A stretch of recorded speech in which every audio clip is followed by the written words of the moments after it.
on the first item. Thank you, Your Worship. The first item is Bylaw 4110. It's a text amendment to the City of Coquitlam Citywide Official Community Plan. It's an application to attend the Official Community Plan, Bylaw 3479, and it's amending bylaws to repeal and replace Part 2, Section 3.1 of the Official Community Plan in its entirety. I'd like to invite Mr. Ryan Perry to come forward and provide a staff presentation.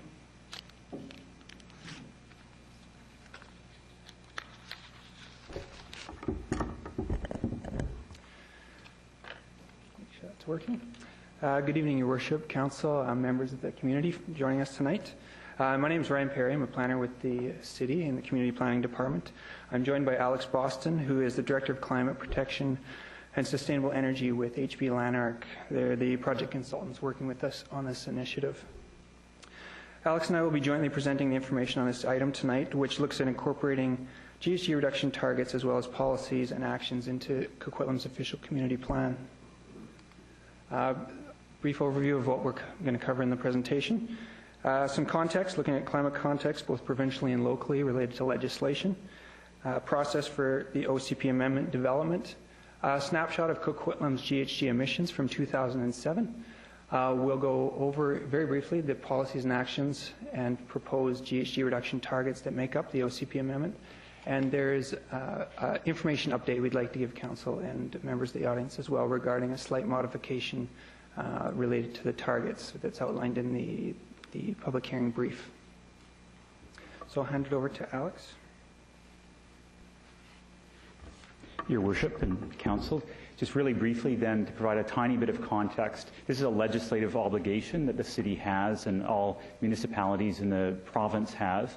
It's been mandated by the province to establish targets, policies and actions and include those in the OCP, and that has to be done by May 31st of this year. That legislative obligation is largely one of a whole series of legislative amendments that are made at the provincial level in the building sector, in the vehicle sector, to ensure that the province meets its commitment, which is a 33% emission reduction target by 2007 and an 80% emission reduction target by 2050.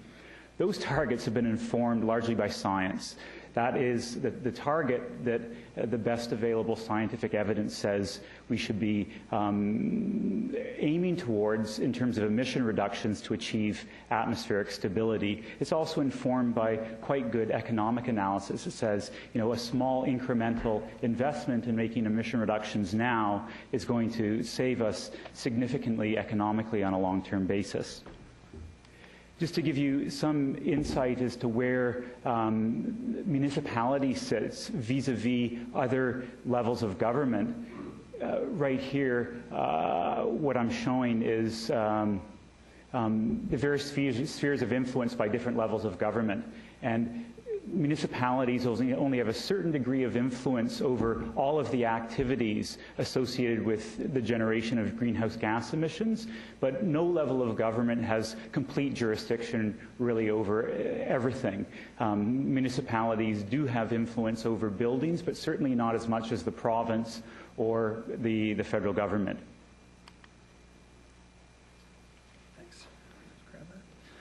Looking at the process regarding consultation and analysis that went into development of the OCP amendments, it was really guided by a larger process, the greenhouse gas reduction strategy. But this strategy process helped guide us in meeting the Bill 27, or developing the Bill 27 response. But it will continue into the fall as we get into greater detail. But very briefly, Phase 1, analyzing the situation, in November 2009, Council endorsed the proposed consultation program for the strategy and the associated OCP amendment. This phase involved a development of a community energy emissions profile and a situational analysis to gain an understanding of Coquitlam's current context. Phase 2 looked at exploring options and undertook preliminary scenario development to understand the potential influence of high-level policies and actions on GHG emission reduction, specifically in Coquitlam, looking for a Coquitlam solution. It looked at high-level direction of the OCP and then looked at assumptions for the longer term. The process engaged Council and the public to discuss additional opportunities or options to take the City further in reducing GHG emissions. There's a lot of work that has been done in the OCP, but how can we go beyond that? The feedback was analyzed and a proposed preferred path was developed. The draft proposed preferred path policies and actions were then modeled with the help of Alex's group to understand the potential impact on GHG emissions and help Coquitlam set some realistic targets that would be achievable. Phase 3, defining a path, which is where we're moving into now, and a big part of that is meeting the Bill 27 requirements. The draft preferred path and proposed OCP amendment framework was brought back to the Land Use and Economic Development Committee on March 22nd for feedback. Following that, it was taken to an open house on March 31st and April 1st to get public review and comment on it. The bylaw was then drafted with that feedback in mind and brought to Land Use Committee on April 19th and April 26th to Council, where it received first reading and referral to tonight's public hearing. Looking forward from here, if adopted by Council, the OCP amendment will position the City to meet Bill 27, and it will guide the next steps in developing more detailed guidance of the GHG reduction strategy.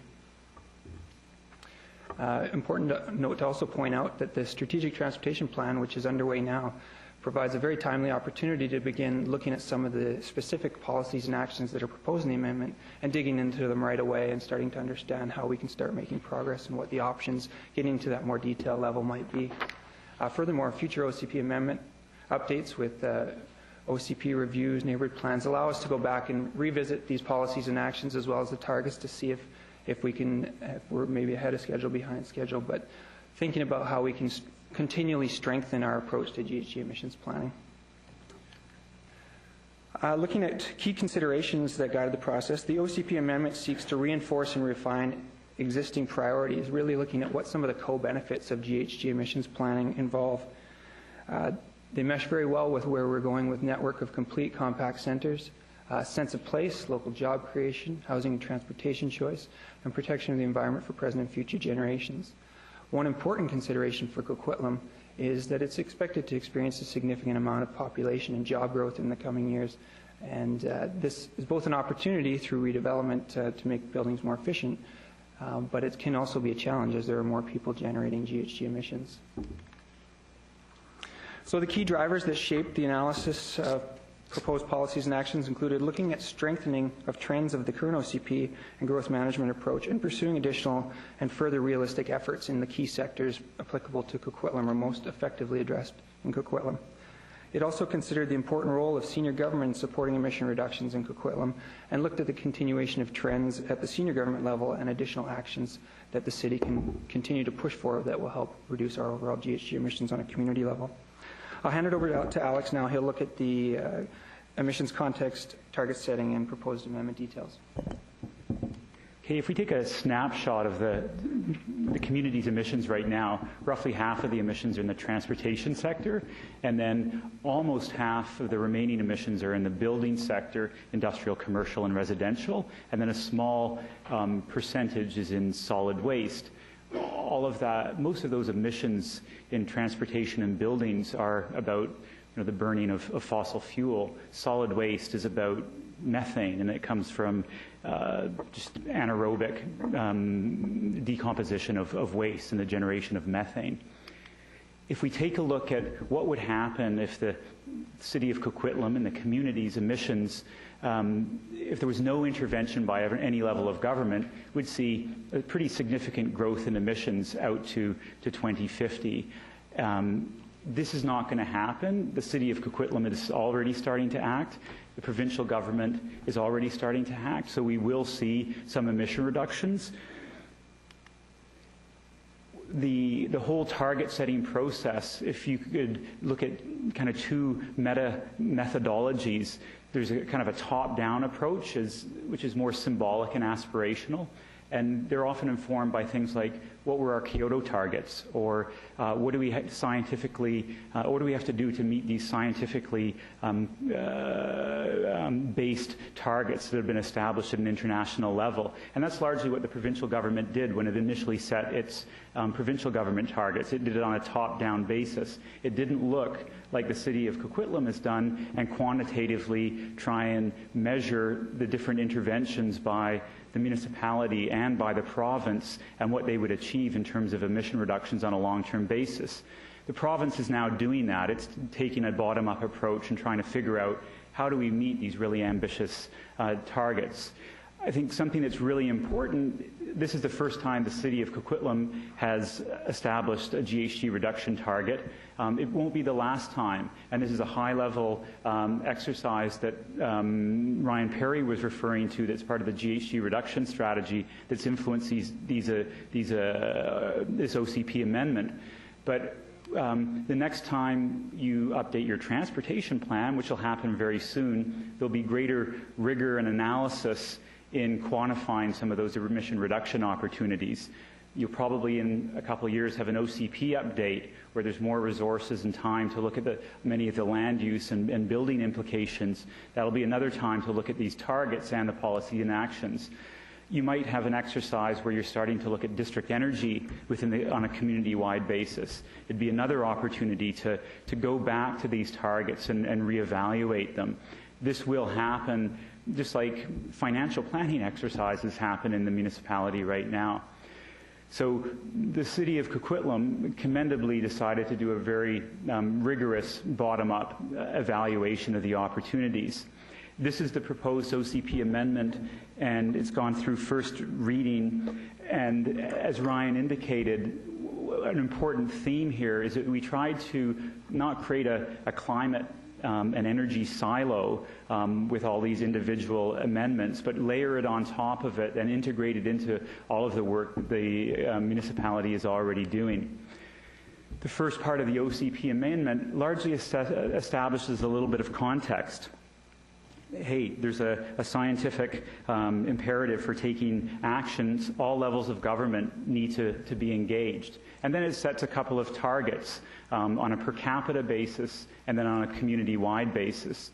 There's a bunch of policies and actions that are relevant from a community-wide on a community-wide basis, and that's largely finishing the reduction strategy, the transportation plan, and doing the corporate climate action plan, and then encouraging further work by senior levels of government, because this can't be done on your own. Then what happens in the OCP amendment, we look sector by sector at some of the existing efforts and some of the additional efforts that can be done. In the land use sector, it's largely about complete, compact, connected, and also developing a centered community, the Coquitlam Town Centre and all of the village centres. These are some of those additional elements that are in the land use section. In the transportation section, overwhelmingly the policies and actions are about developing transportation choice, as well as doing a little bit to support low-emission vehicles. Overwhelmingly, that's going to be something that happens by senior levels of government, but there's small things that could be done at a local level to encourage that market transformation. In the building sector, once again, we strongly encourage municipalities to defer to the provincial government for most of this work, but there's important things that can be done on the margins that make a significant but small contribution to emission reductions in buildings. But most significantly is actually by creating greater housing diversity in the community. Then there's some energy supply opportunities. These largely build on the work that's being undertaken already in district energy in a couple of key areas of the community.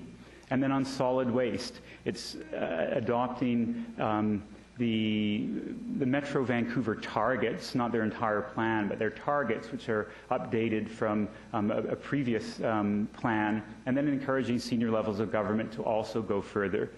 The last section in the OCP amendment is around air quality, and largely this is influenced by previous policies and actions that were in the existing OCP, and it was felt that it's important to just integrate this and keep this all in one place. As mentioned, it's likely in the next time that there's an OCP update, all of this will be revisited, and there'll likely be a lot of integration. The only thing I'd say in closing is in this first effort, we did try and ensure that there was a lot of flexibility to ensure that the municipality would be able to achieve the emission reductions and advance these policies and actions in quite a wide diversity of ways. Great. So looking at the proposed targets, As written in the bylaw, Coquitlam will work in cooperation with senior levels of government to reduce the city's annual GHG emissions 20% below 2007 levels by 2031, and reduce per capita GHG emissions 30% below 2007 levels by 2021. Since first reading, we do have an information update in the 2007 waste figure provided by the province has since been revised by the consultant to reflect a well-accepted methodology that will be replicated in the future. What this resulted in is a recalculation of the model outputs and subsequently the targets that indicated a slightly lower total annual emissions that affects the 2031 target. The per capita reduction changed very marginally, and this change would only affect the 2031 figure in objective section of the proposed amendment. To bring a bit of a graphic to this, the black arrow is where the base emissions were on the previous calculation. With that adjustment in solid waste, there's been a slight adjustment in the total emissions, bringing that arrow slightly down. But what that does is it's changing the base total emissions, not the forecasted emissions, but what it does is it changes the difference now. So we're a little more accurate on our base year, but it does have a slight change result for the projected numbers. So staff are proposing a couple options to deal with this. Prior to second reading, Council could consider amending the proposed 2031 GHG reduction target from 20% to 15%, and it would read as in the bullet. Alternatively, we could leave the proposed target as written in the bylaw, recognizing it as a more ambitious target and that additional opportunities and actions could be pursued through future planning initiatives. We could also look at the intensity of some of the policies and actions that we're looking at now and ramping those up slightly. So to conclude, the recommendation as written in the brief that Council prior to second reading of Bylaw 4110-2010 give consideration to a slight adjustment to the proposed 2031 GHG target set out in Schedule A, reducing from 20% to 15%, or leaving it as is, and that Council give second, third, fourth, and final reading to the bylaw. That concludes the presentation. Thank you.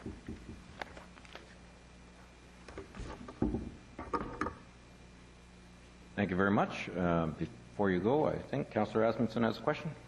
On your two recommendations at the end there, in the second recommendation, if we were to leave the targets as they are without making an amendment, if we failed to make those targets, is there any penalties or issues with the provincial government on missing the targets? You want to speak to that in context of it? Right now, there's no implications whatsoever. The only legislative requirement is that two targets that are measurable be adopted, and that be done by May 31st. Okay. Thank you. Thank you very much. Seeing no other questions.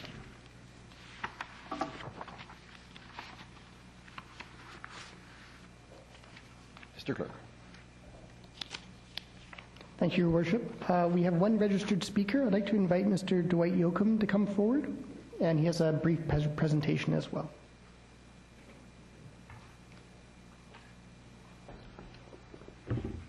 Good to see you again. Hello again. How are you doing? Thank you. Is there a laser pointer on that? There is, but it won't work very well from that distance. Okay. Thank you very much for allowing me to come forward and speak to you today on this presentation. I do want to give you a bit of background about myself, just so you understand where I'm coming from and what biases I may bring to the table, and you can use that in weighing what I'm going to present to you today. I am a registered professional forester. I'm used to taking round things and following and planting other round things. I'm on the other side of the scale now, where I take those round things, we turn them into wood, and we actually use them to build buildings. And I'm working down in the U.S. right now trying to help architects and engineers build wood buildings. And it's so part of my job is looking at how to build things greener. And one of the things I want to present to you today is the concept of adding into your policy here the concept of life cycle analysis. And I'll get into that in a little bit. You got to turn it on.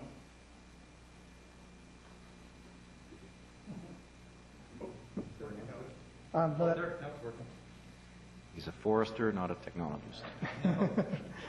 So the first thing I want to do is I want to congratulate the council for making this step forward, and I think as a community we need to really take a leadership in this.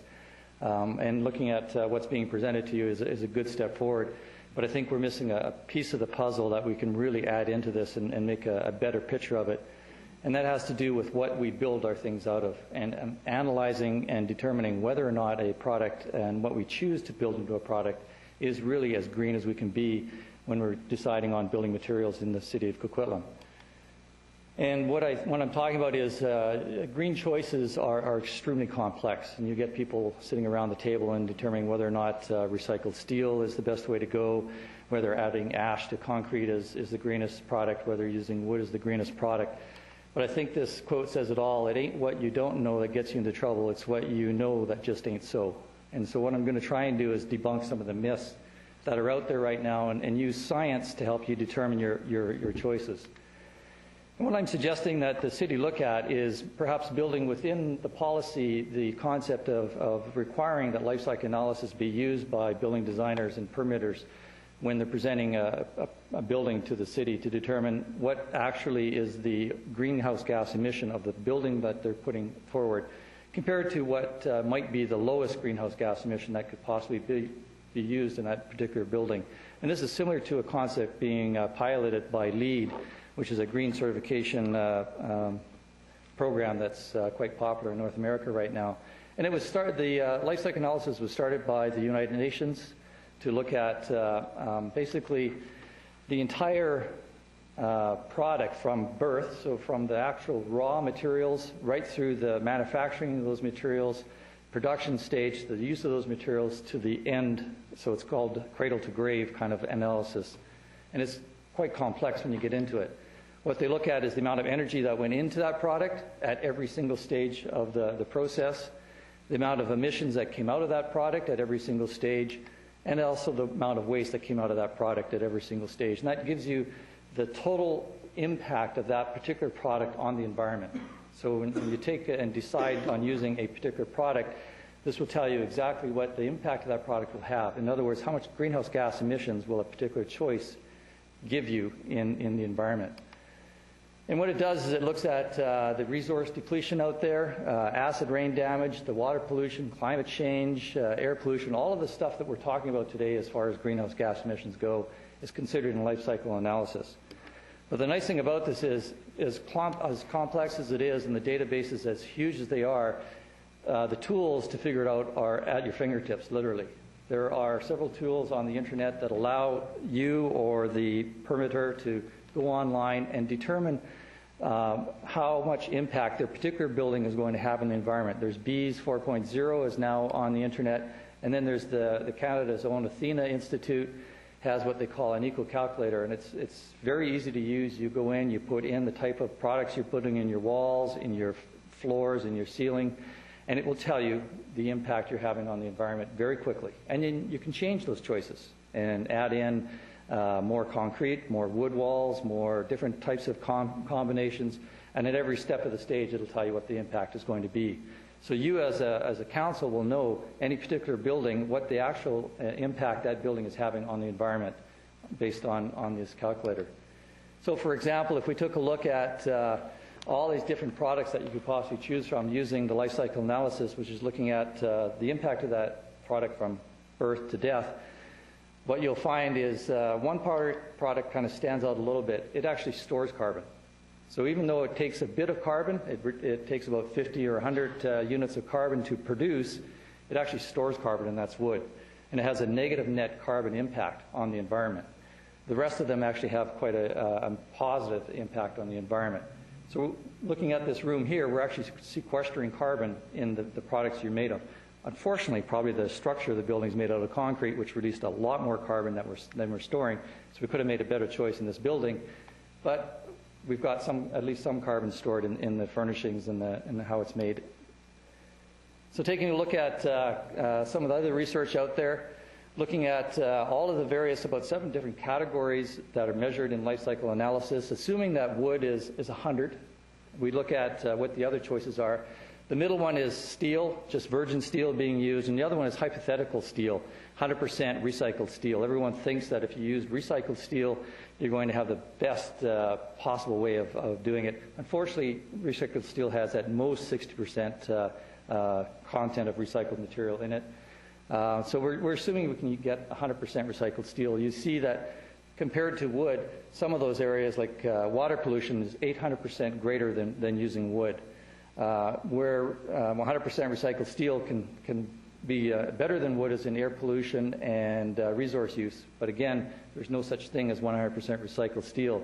So the best you can get is maybe to equal wood's impact on the environment. And as you can see, it's outperforming the steel across the board.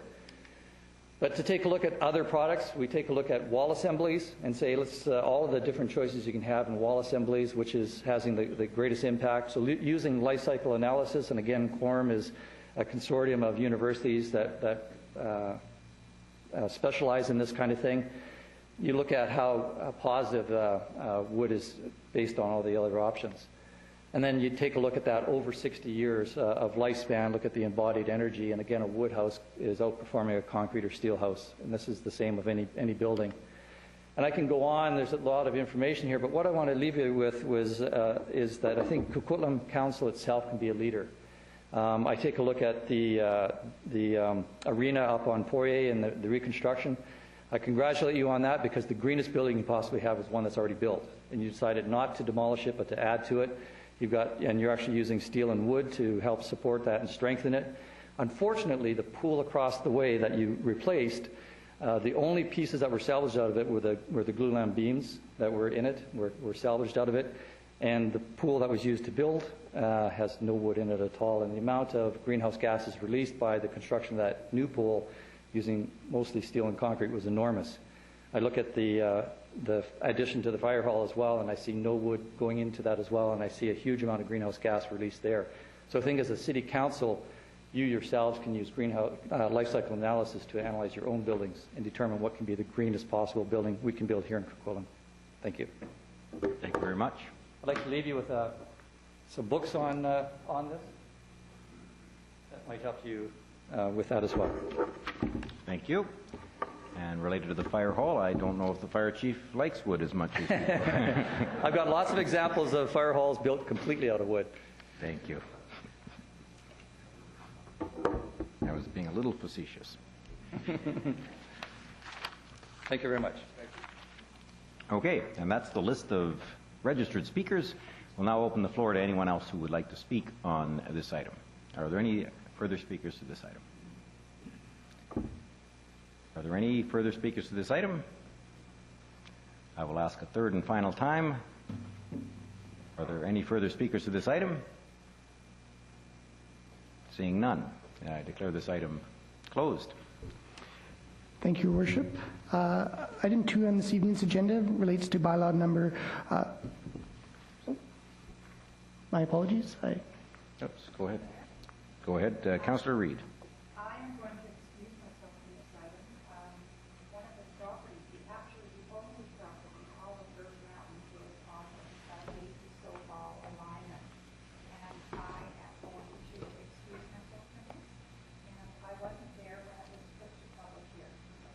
I would be excused. Thank you very much. Councillor Reid excuses herself by way of the provisions related to conflict of interest.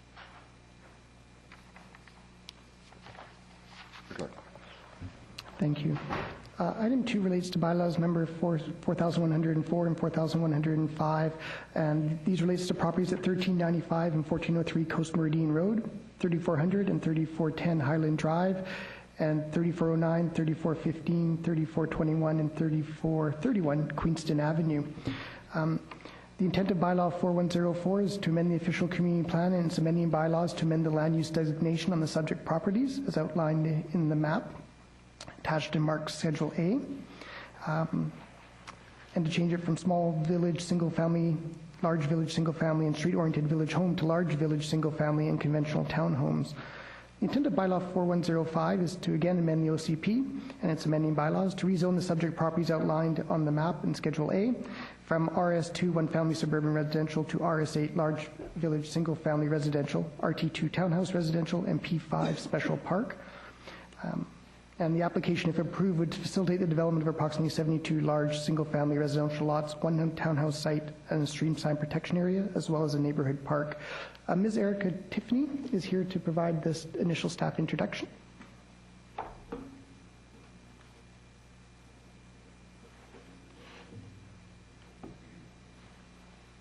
Ms. Tiffany. Good evening, Your Worship and council members. I would just like to apologize in advance as I do not have any colorful graphics or maps or tables to present to you, but I do have a land use map. But do you have a really nice book? Oh, I don't have one. No. Coming up a little shy there too. This site is located on the west of Coast Meridian between Highland and Queenston Avenues. Zoning on the site and to the south and north is RS2 one-family suburban residential. Zoning to the east is A3 agricultural resource, and the west is RS8 large village single-family residential and RS7 small village single-family residential.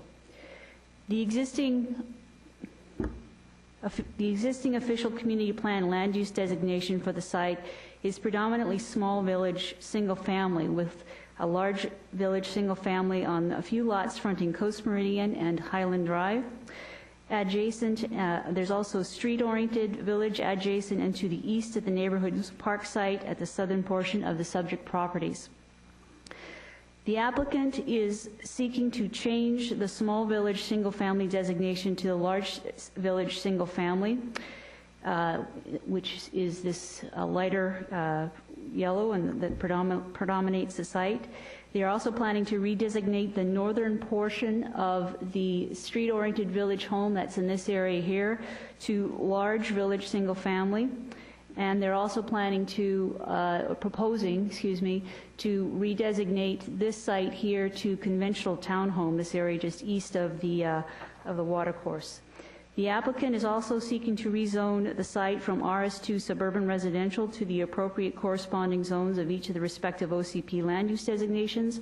This includes RS8, large village single-family residential, RT2, townhouse residential, and P5, special park. The site currently is predominantly has single-family dwellings throughout on the existing RS2 lots. The proposed OCP land use amendments and rezoning would facilitate development of approximately 72 large village single-family residential lots, one townhouse site, a streamside protection area, and a neighborhood park. Overall development yields under the proposed OCP land use changes would result in an increase of approximately 2 units. Thank you. Thank you very much. We have a question from Councillor Reamer. Thank you, Ms. Tiffany. You mentioned in one of your first slides that to the east is zoned agricultural, yet you showed us in a more recent slide that it's actually zoned conventional townhome. So could you please just clarify that? Yes, through your worship, that's correct. The site is, that's just east of the subject area, that's subject tonight, is zoned A3, but does have a land use designation of conventional townhomes. Thank you for clarification. Okay. Any other questions? Seeing none. Thank you, Worship. It is policy that the proponent is allowed to speak first to the items before, and I'd like to invite the proponent to come forward now. Now we have to hear from him, right?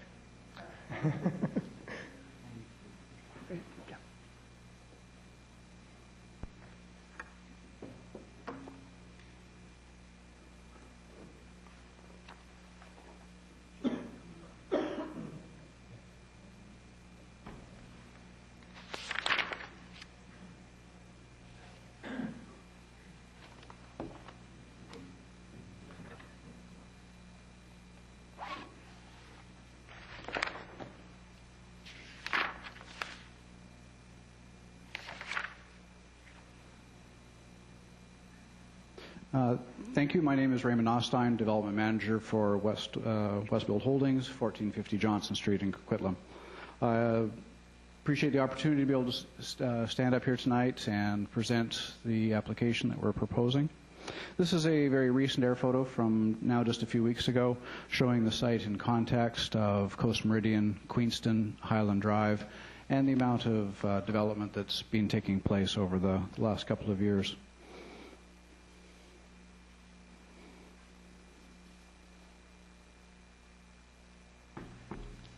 This will be a little bit repetitive from Ms. Tiffany's presentation, but this is an illustration of the existing neighborhood plan. The neighborhood plan anticipates a mix of approximately 80 single-family homes and 24 townhomes through the subject site shown in the border.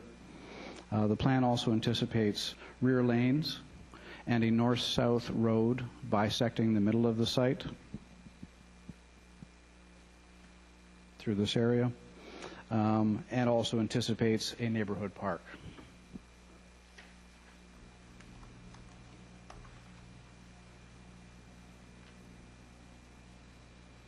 The subdivision that is in front of Council tonight for consideration is the culmination of over 3 years of work with city staff on technical and planning issues.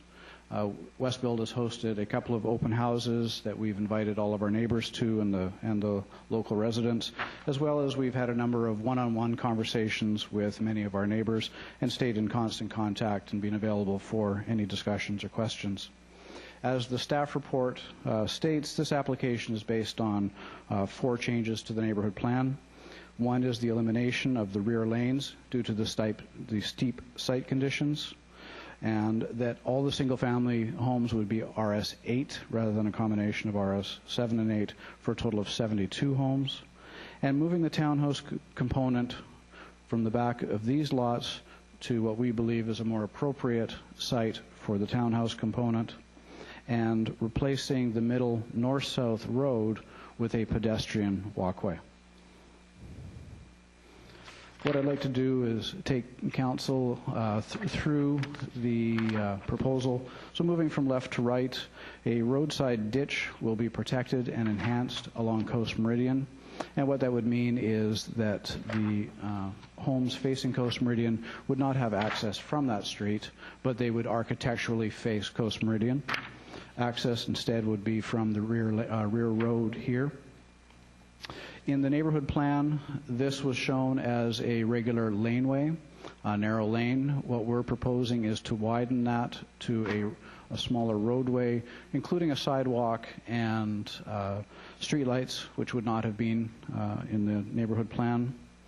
Future Princeton Avenue will be built through, and what we've done at Coast Meridian is we've widened out the roadway to allow for a median there.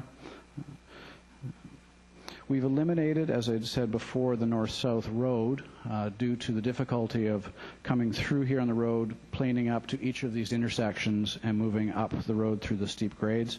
But we truly believe that you need that interconnectivity mid-block. So what we're proposing is a walkway.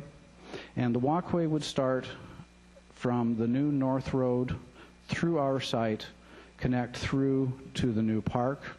The walkway would not be built on anyone's private properties.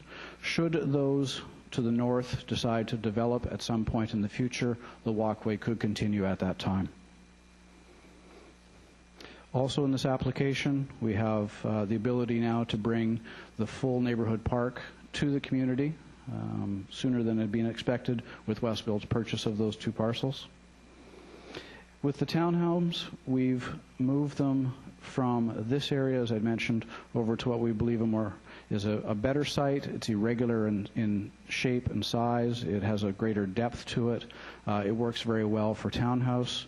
Also allows for green space at the back for the protection of the creek that is there and the wind firm trees outside of the SPIA zone, which we will be protecting and putting a covenant on. Also in this design, it allows for a continuous street fronting of homes along the future Princeton Road. So in closing, This application meets the goals and directions of the neighborhood plan and the official community plan. The overall housing mix is on target, and the mix of singles to multifamily is also on target to the neighborhood plan. The street fronting townhouses can still be built in the future on Queenston, should those owners wish to subdivide at some point in the future. But in the meantime, estate homes will continue to be there along the existing Queenston Avenue. The goals of the transportation network are being met, and pedestrian safety and choice has actually been improved over what was anticipated in the neighborhood plan. And lastly, as I mentioned before, due to the recent purchase of these two properties by Westbuild, we're able to bring the park into the community immediately rather than coming on later with the subdivision and development of those sites by individuals. I've touched lightly on a number of subjects, a number of pieces of this proposal. If you have any questions, I'm more than willing to answer them. Thank you very much. Mr. Clerk. The second speaker we have is Ms. Sandra Marsden, and I'd like to invite her to come forward.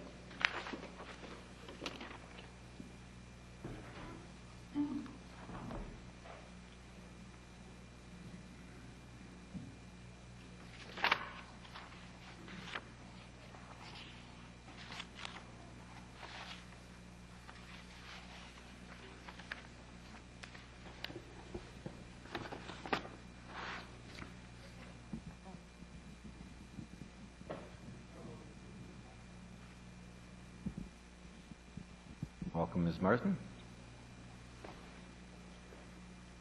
Good evening, Mayor and Council and women.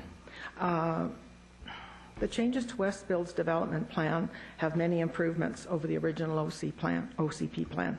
That being said, there are some changes which I, as a resident and planning to stay in the neighborhood, would not agree with. The current OCP plan has large single-family homes directly west of the unnamed creek and directly behind the Klopp residence. Westbuild's revision calls for these homes on a cul-de-sac to be changed to RT2 conventional townhomes or row houses. When I spoke with Tom Hawkins, he said the reason for the change is that the city doesn't want residents dumping their grass clippings in the RAR, and that conventional townhouses have strata agreements for grass clipping removal. I thought I would investigate what was happening in Upper Hyde Creek development, where large single-family homes back onto the RAR of Hyde Creek. I spoke with and observed residents cutting their grass. One resident said all his grass clippings go into the yard trimming. He said, I don't have much because it's a small grassy lot, and are picked up on garbage day by the city. Another fellow was emptying his grass clippings in his yard trimming garbage bucket, and another couple told me that they were looking forward to moving into their new home, backing onto the RTR as they loved looking at the trees and forest and that no one could build behind them. I took a walk around the huge Upper Creek complex and saw no grass clippings thrown into any of the sensitive areas and RARs. As a matter of fact, I saw no grass clippings anywhere in the total development area. So I have to say that Mr. Hawkins' assumptions appear erroneous, and I found just the opposite in practice. The piece of land west of the unnamed creek is beautiful view property, and anyone building a single-family home there would love it. Also, the homes would have backyards which would permit the environmental RAR to breathe and have sunlight. There would be more green space, and with the many variances, green space is sadly disappearing from the vision of Burke Mountain. The concerns of RT2 conventional row houses in this area are: there are already approximately 142 plus RT2 conventional townhomes on approximately 6 acres. As you can see is the dark brown patch. On the east side of the creek along Highland Drive. What will be the impact on this little creek with this kind of densification? An additional 15 to 17 RT2 row houses on its west side is not needed nor warranted. Row house owners tend to be transient. The row house is usually a starter home or a rental property by absent owners. After about 10 years or so, they can start to look run down. And in my experience, property managers and strata councils are not generally very effective at enforcement of rules or covenants. Many row house owners have dogs, potentially. We could have up to 15 dogs and cats in that area too. Residents usually wash their couple of cars or trucks every Saturday or Sunday, with potential rivers of soap suds going into the storm drains and directly into the creeks. Already Hyde Creek has a big O carrying the road runoff directly into it as a result of development around Scotch Pine and Coast Meridian. Does this area really need more impervious asphalt due to the increased access roads within conventional townhouse development? Will the interior roads be wide enough for fire trucks? Many townhouse residents use their enclosed garages as storage, not for their cars. Parking will be a problem.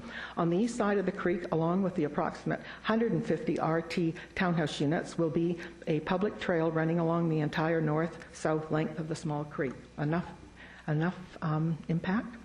The area on the west side of the creek in which the proposed RT2 row houses are to be built is not that big a space after the required permanent fencing for the RAR is completed and after the Dayton Street width is taken into account as a major road along with boulevards and sidewalks.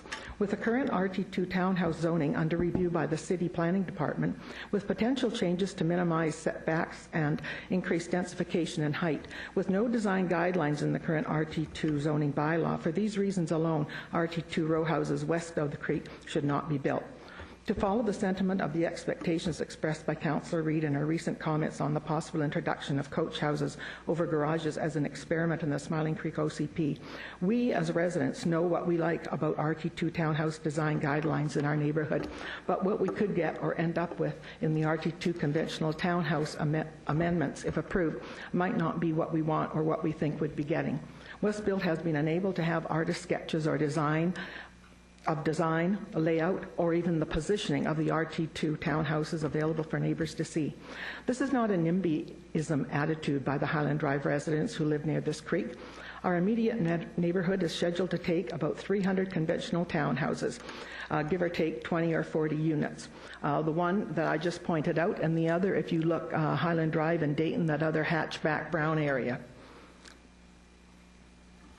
Densification can be made up in these two areas if needed. Our neighbourhood is more than willing to do its share for tolerating densification of our living space. Yes, some changes are needed and will result in better development, as Westfield has suggested in some aspects of their proposal. We are here today because we care what this neighbourhood would look like in 10 or even 15 years from now when the developers and builders have left. The speculators have bought and flipped their townhouses and houses, and some of you councillors have moved on.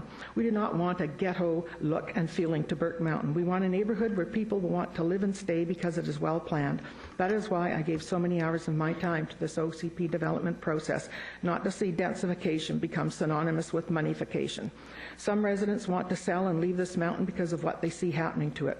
Some have sold and will stay for perhaps a couple of years until development happens around their home and then leave. Remember that man who was cutting his grass in Upper Hyde Creek? Well, he just shook his head and commented at what he saw happening with densification since he moved here last year. Very ironic. People are coming here because they like the space, they like the nice place to live. Large family homes on a cul-de-sac below that very small unnamed creek is all that really needs to be there. The OCP should not be changed to RT2 row houses. At the very least, this area should be kept with its current OCP designation as large single-family homes.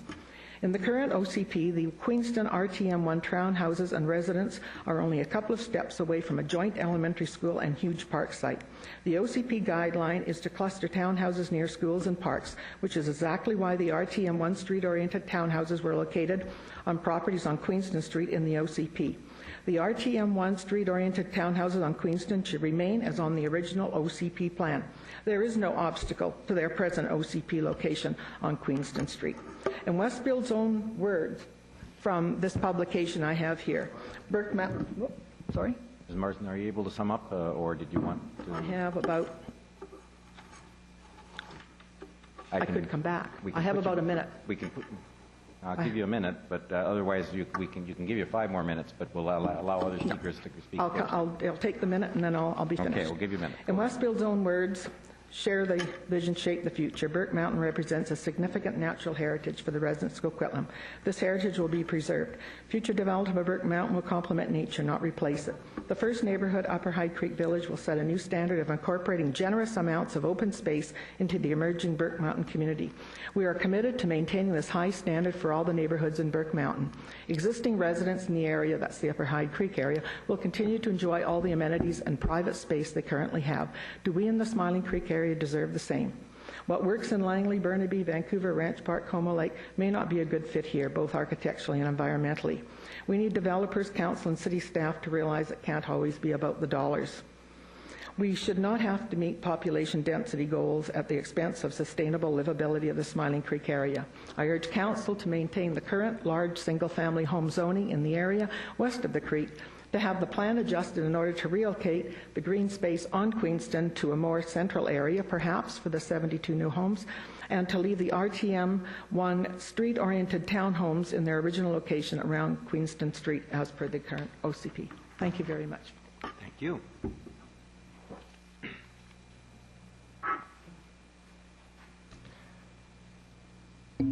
Thank you, Worship. Our next speaker is Ms. Janet Klopp, who I'd like to invite come forward, and I'm just going to bring her presentation up online.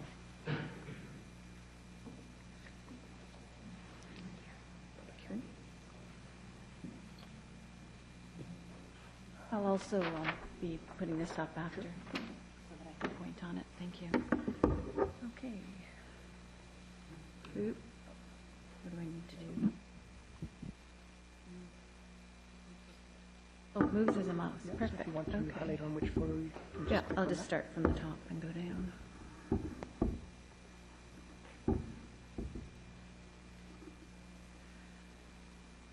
That's not the first one. Okay, well, we'll start with this one. This is the, my name is Janet Klopp, and I live at 3440 Highland, directly north of this site. This is currently what the fenced-off riparian area on the left looks like, and the developable property will be on the right.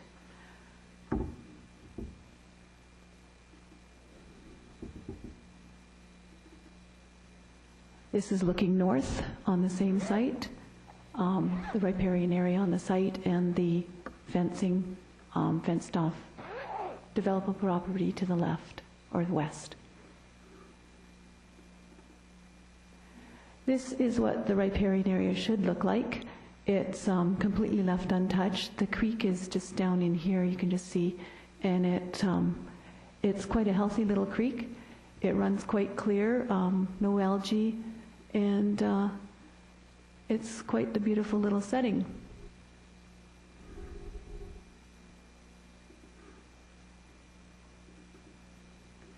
The tall trees are above it. Some of them are a little destabilized since the recent cutting, but they've been reaching for the light for a long time, so, I mean, that's just going to happen. Look up, way up. This little frog I found down there speaks to the health of the creek.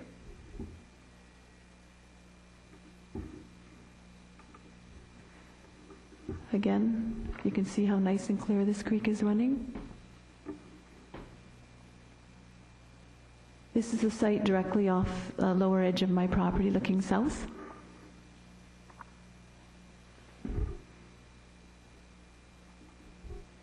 Woodpecker tree in the riparian area.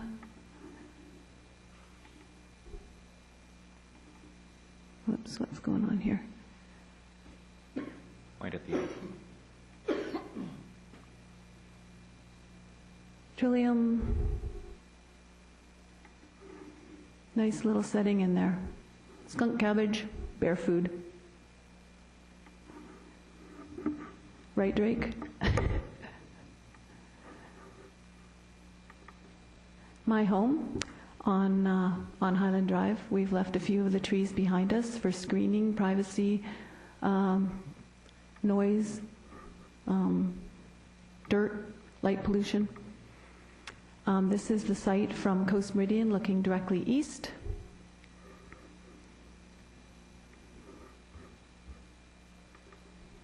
And the view from the top looking west to Burnaby Mountain. On a really clear day you can see Vancouver Island in the distance. So this would be the very, very top of the site looking west. And this is a current land designation. I've marked us as K.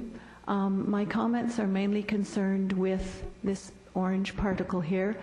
I've shown the riparian green space. The fence currently starts right at this corner of my property and carries forward. The creek is there to the east, and this is approximately where Sobel will be coming down. Keep in mind, Dayton is to the north and Sobel is to the south, so at some point there I guess they'll be changing the name of the street, and Coast Meridian here. I don't have a problem with changing all of this to RS8. I do have a problem with putting in conventional townhomes here at RS8. So good evening, council members. I oppose Westbill's application to rezone that parcel of land directly behind our property. From the first of the highly publicized official community plan meetings and through all of the major open houses put on by Westbill, this piece has been designated RS8 Large Village Single-Family Homes. We wish it to remain as such, as my husband and I and my family would someday like to build RS8 family homes on our acre, and we feel this type of housing will be the best fit for our neighborhood. We supported the official community plan, which Westbill played a major role in, and we intend to stay living on our very lovely home for some years yet, the same as Westbill's co-applicants for this proposal. It came as quite a surprise to us in the Klopp household when we received notice dated February 22nd of Westbill's intention to apply to amend the OCP designation. The last time we'd had contact with them was December 2nd.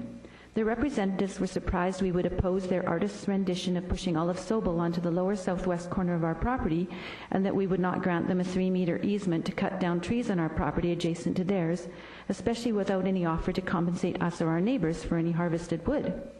This, and they gave us less than 72 hours notice of commencing of clearing of trees on their property in a letter they had simply dropped on our doorstep late Friday afternoon on November 20th, and the clearing to commence, it said, the following Monday. Our first impression of them was not favorable. City staff made sure Sobel was put back in place, as we will eventually be bearing 2/3 of Sobel up the west side of our property. I went once again to the planning counter to inquire about Westbill's latest subdivision proposal. A staff member told me it had been initiated by the Allards, that's where the big A is, and supported by the Murphys, that's the double M's, who both wished to develop part of their properties in conjunction with Westbill, but with RS8 residents built adjacent to and on their properties. However, the OCP designation adjacent to them is currently small village single-family homes and street-oriented homes with a park along the west property line of the Allards. Westbill was anxious to accommodate the Allards and the Murphys, who are interested in collaborating in Westbill's plans, but unfortunately they have not concerned themselves with the likelihood of opposition to this change from those of us not wanting to move or develop at this time. Apparently, because we are not interested in selling them part of our property or participating in their vision of what should become of our neighborhood, we are no longer consulted, only those parties who will join in. The OCP calls for a diverse mix of housing, more so than what Westbill and its co-applicants propose. Small village single-family homes located along 2 parallel streets perpendicular to Coast Meridian were Westbill's rendition of that space in a very public display as recently as last summer. Street-oriented homes adjacent to the park and 6 large village single-family homes accessing Sobel from a cul-de-sac were shown to be behind us, sited on pie-shaped lots. A huge site directly east and on the other side of a small creek is designated for conventional townhomes. Conventional townhomes are also designated on property currently owned by Polygon north of Highland between Coast Meridian and Dayton streets, and that would be the little orange, sort of red small checks up there. I don't think I can be considered a NIMBY when this densification will be across from my front yard and just up the street. When I asked the planning staff about the reasons for moving the townhouse site, they said they approve. You're approaching 8 minutes, and I know you're just starting. I wonder if you could step aside for a few minutes, and we'll allow other people to speak. This are the rules that council has established for public hearings, and you'd be welcome to come back up and complete your address if you like. Absolutely. I thought it was important for you to sort of see, everybody to see exactly what we're speaking of. I appreciate it. But I'll be quite happy to come back. Okay. Appreciate it. Thank you very much. We do this primarily in order to allow that there may be other people who can't stay for a long time this evening, and they may want to say a few words as well. Mr. Clerk. Thank you, Your Worship. That was the last registered speaker, so I believe we should call for speakers from the audience. Are there any speakers who haven't spoken yet who'd like to address?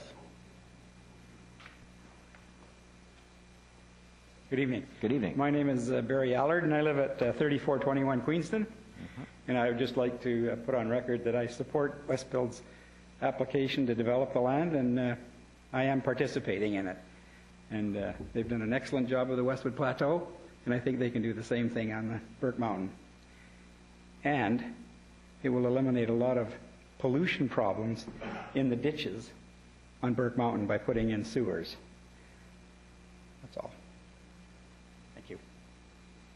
Thank you very much, Mr. Allard. Are there any further speakers to this item? Please come forward.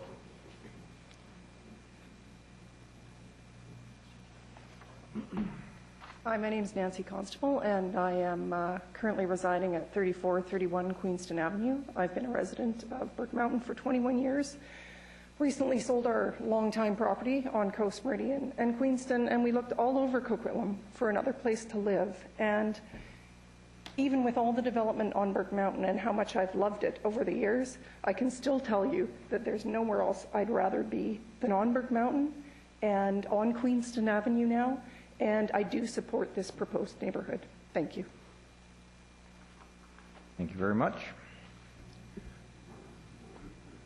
Next.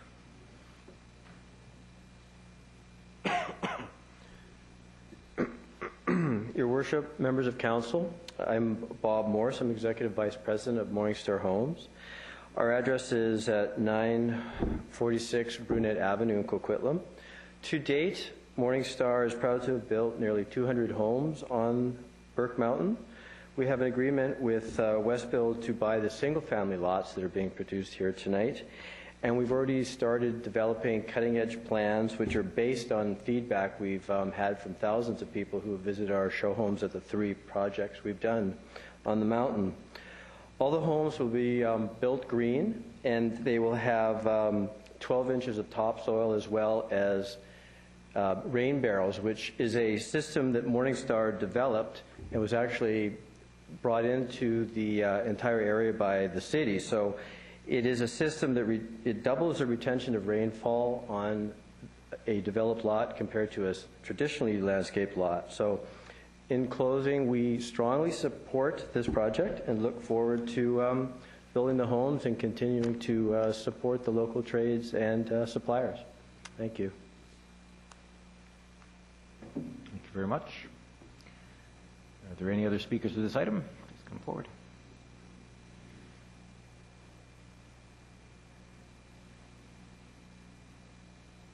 Good evening, Your Honor, Councilman, Councilors.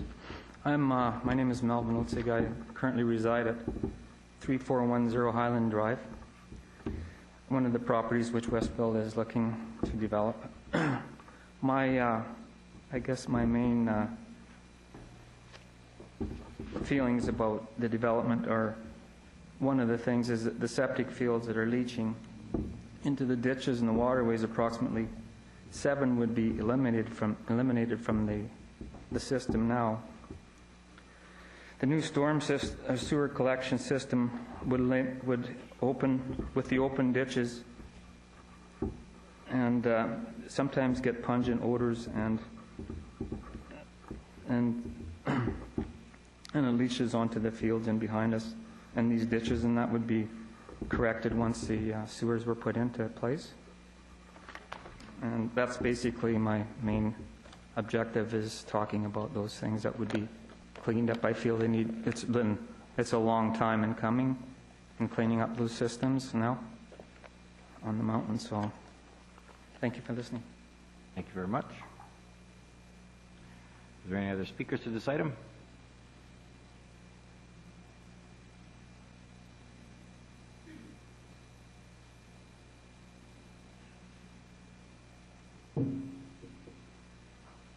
Thank you for your patience.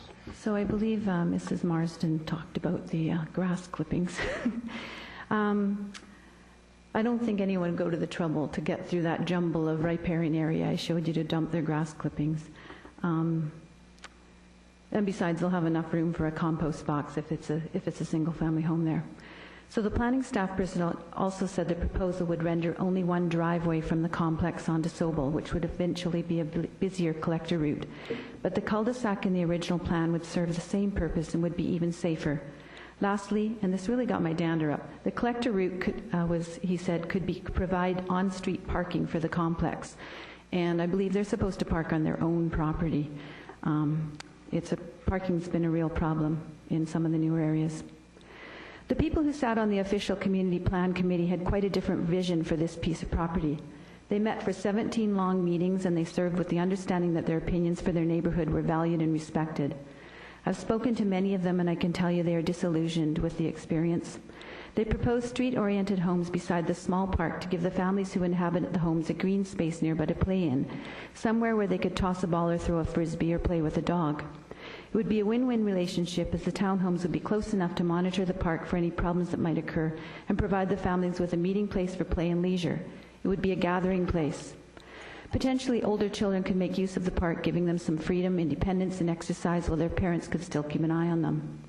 Access for the vehicles coming and going from the townhomes at that site would be on Coast Meridian. Sobel leads to Coast Meridian anyway, and by the time this hillside is built up, most people will be trying to access Coast Meridian at David or above to avoid the inevitable congestion that is going to occur, because Sobel leads nowhere except smack dab into Port Coquitlam, which lacks routes south this low-heat highway. We already see congestion on Coast Meridian as North Coquitlam and North Port Moody residents find their way to Costco and Home Depot, which are destination businesses already well established in their locations. The configuration of the neighborhoods of Port Coquitlam cannot be ignored. It is pure folly to pretend they don't exist right on the other side of Victoria Drive. Westbuild would have you believe that the piece of property they propose townhomes on is large and that conventional townhomes are the best use for it. I interpret that to mean that they could cram the most housing units on it and render the largest profit for the property. Their perspective is completely economics-based, without concern for fitting in with what is already in the area, considering the impact of 15 more residences on the riparian area of the small waterway to the east, or other value-added aspects of having larger lots for single-family homes located there. By the time you put in the street allowance and factor in the fence to protect the riparian area, the site is really not that large. And with conventional townhomes, there will be no leisure green space, as this site is not beside the proposed park where street-oriented townhomes were designated on the OCP. There could be potentially 30 cars and 15 dogs. Townhouse dwellers run out of storage, so they store their stuff in their garages, not their cars. Sobel Street is supposed to be a collector route, not a parking lot, and the riparian area is to be a protected green space, not a dog run and latrine. I note that when the parties proposed moving the townhouse site, they didn't move the park. The 6 large village homes backing onto the riparian area in Westbuild's highly publicized original concept would be a draw for a clientele who would cherish the beauty of the creek in the riparian area and count themselves privileged, as we do, to be able to live in such a setting. Instead of constantly escaping their cramped space, they would likely enjoy, monitor, and take care of the little waterway and be happy to lend their yards as habitat for birds and woodland creatures.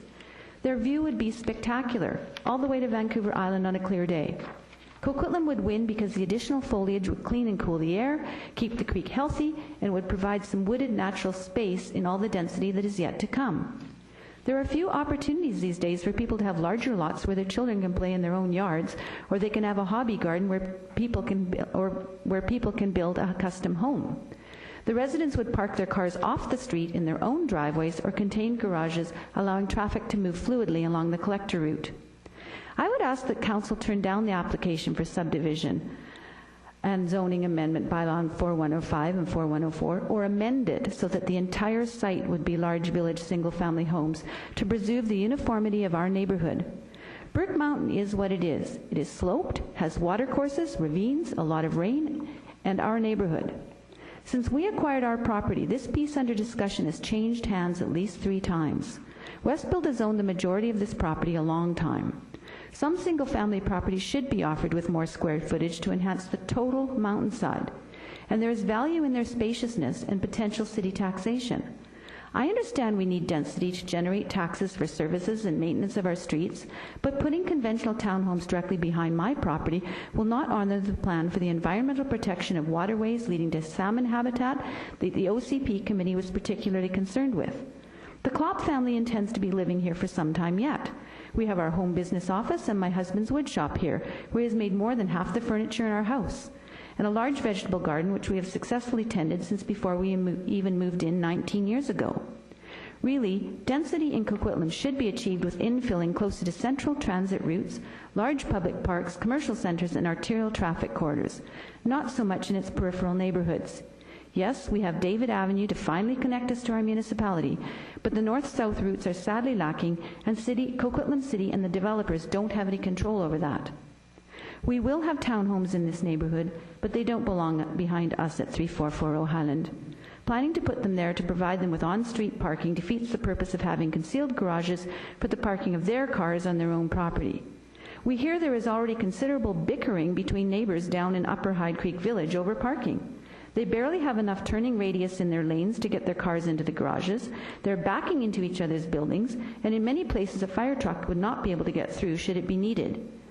Little wonder residents want to park on the street in front of their homes when faced with carrying groceries and babies in car seats through the rain from their detached garages, and for many up a flight of stairs into their homes.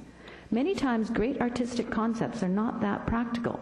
There are a lot of wonderful concepts being built that don't impress us much up there. We're a bit insulted with Westbill's supposition that they can easily change the zoning and they, the experts, know best. We've been living here as stewards of the Burke Mountain, some of us here tonight for over 40 years, and that makes us experts too. We have intimate experience in dealing with living next to the wilderness, living at this altitude on the mountainside, and living with a lot of rain. Are we invested emotionally in Burke Mountain? You bet we are, and it's a good thing because I think somebody should be. We really do care about what happens up there. Thank you. Thank you very much.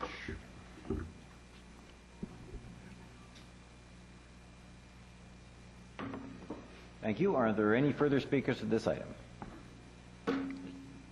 Second time, are there any further speakers to this item?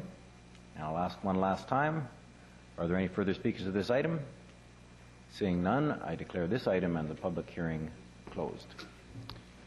Thank you, Your Worship. We'll now move into a regular council meeting. I will go to invite Councillor Reid back for the first item and then move on to the subsequent two items.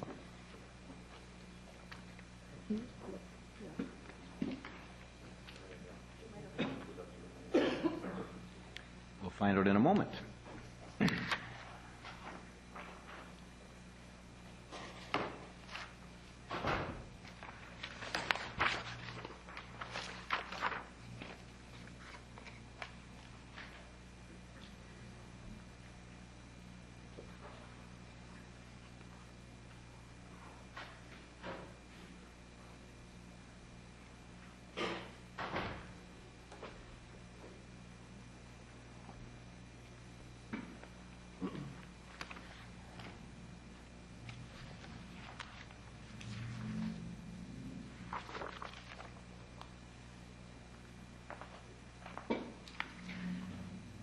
Okay, we'll call the meeting, or I'll call the meeting to order. This is a regular meeting of council to hear items heard tonight at the public hearing and an additional item. Mr. Clerk. Thank you, Your Worship. The first item is Bylaw 4110, and it concerns a text amendment to the City of Coquitlam Citywide Official Community Plan. As expressed by staff earlier, there are two recommendations that Council, prior to second reading of Bylaw 4110, consider adjusting the proposed 2031 greenhouse gas emissions reduction target set out in Schedule A under objective from 20 to 15%. And perhaps we would dispose of that particular recommendation prior to moving on to the next one. Moved by Councillor McDonnell, seconded by Councillor Asmundson. Are there any speakers? Councillor Robinson. Thank you. I'm actually a little torn on this one because what's important to me is that we set targets that we can achieve, that we have to stretch a little bit to achieve, but I also don't want to set them so low that, that we just, that we did that, no problem. So I'm just looking for a little bit more information about, I recognize that we're actually emitting lower than we thought we were. But I just want to, I'm still not convinced about whether we should go 15% or 20%. And so if you just give me a little bit more, is there more information, or is this just a shot in the dark and let's give it our best? Mr. McIntyre, do you have more information, or are we shooting in the dark? Because we're saving on lights.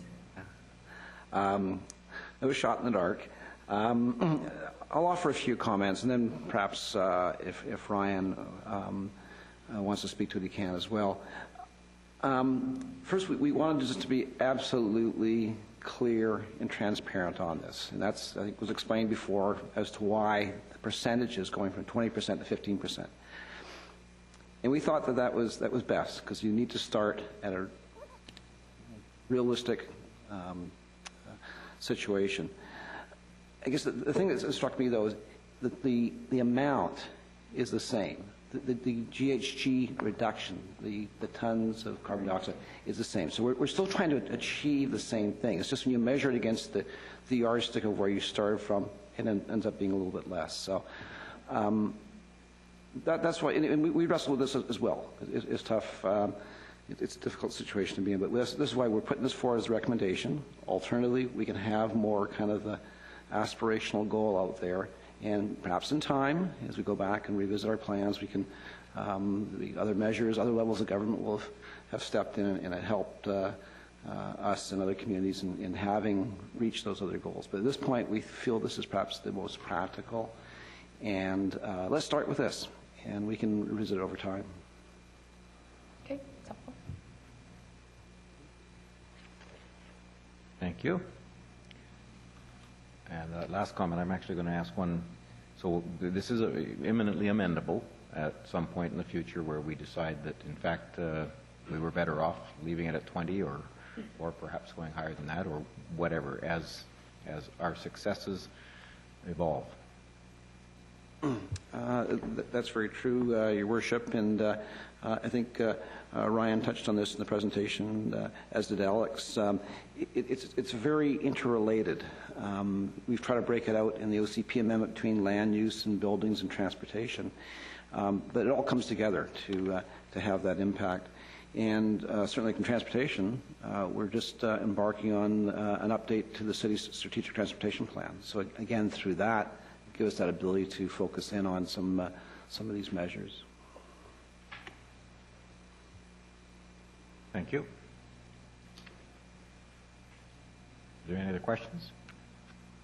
Seeing none, the recommendation is, or the motion is adjusting downward from 20 to 15. All in favor? Opposed? Carried unanimously. Recommendation 2 is that Council give second, third, and fourth and final reading to City of Coquitlam Citywide Official Community Plan Amendment Bylaw 4110. Moved by Councillor Aspenson, second by Councillor Reamer. All in favor? Opposed? Carried unanimously. Thank you. Item 2 concerns Bylaw 4105 and pertaining 1395, 1403 Coast Meridian Road, 3400 and 3410 Highland Drive, 3409, 3415, 3421, 3431 Queenston Avenue. Staff recommendations that Council give second, third, fourth, and final readings to City of Coquitlam Citywide Official Community Plan Amendment Bylaw 4104. Moved by Councillor Reamer, second by Councillor McDonnell. Discussion? Seeing none, all in favor? Opposed?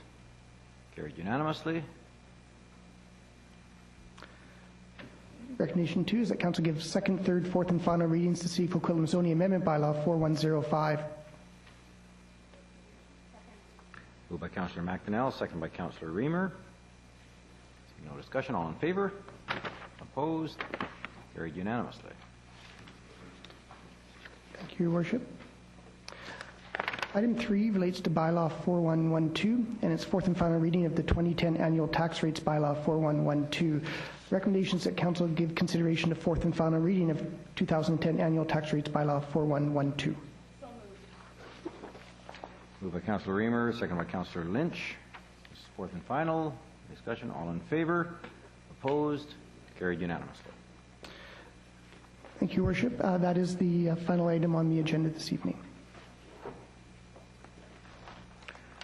Now, is it true that the ability to get unanimous consent on all these items is the prerogative of a good chair? No. Okay. How's that for unanimity? How about it? Yes, you guys are unanimous about that. Motion to adjourn. Moved by Councillor Aspenson, second by Councillor Lynch. I bet you this will be unanimous too. All in favor? Opposed? Carried. Thank you all for coming.